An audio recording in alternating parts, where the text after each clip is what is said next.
Ladies and gentlemen, welcome to the third plenary session of the Foreign Investors Council. Bunday formatdagi do'stona muloqotlarimiz o'zining amaliy natijadorligi, yangi loyihalarni ro'yobga chiqarish va qo'shayotgan beqiyos hissasi bilan alohida ajralib turadi.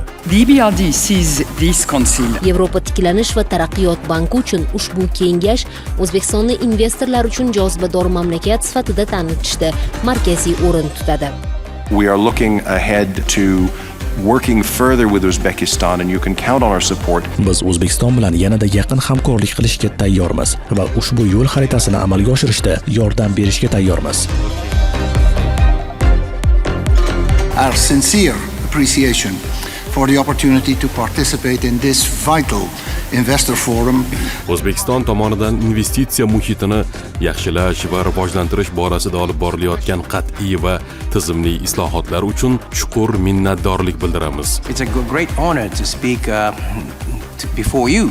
Sizlarning oldingizda so'zga chiqish, ayniqsa kechagi futbol maydonidagi O'zbekiston jamoasining ulkan yutug'idan so'ng bu shodlikka to'la tongda men uchun katta sharaf. Tabriklayman. O'zbekiston self-deployed reform. O'zbekistonda amalga oshirilayotgan islohotlar nafaqat mintaqaviy miqyosda, balki global iqtisodiy siyosatda ham yangi bosqichni boshlab berdi.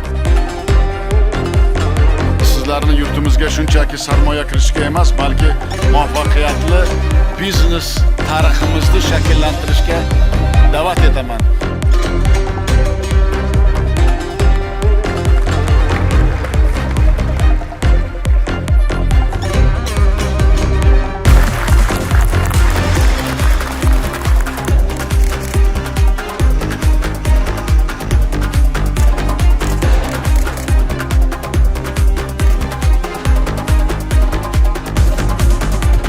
Yurtimizda ishlayotgan investorlarning faolligi oshib, so'nggi 2 yilda chet el kapital ishtirokida 5,5 mingta yangi korxonalar tashkil etildi.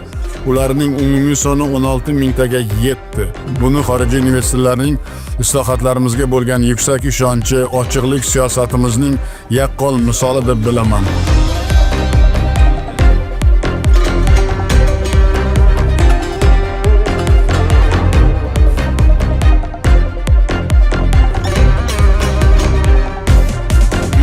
Yorug' bo'lib, bir-birimizga ko'makdosh bo'lib, natijaga ishlasak, ikki tomon ham manfaat ko'rishiga men ishonaman.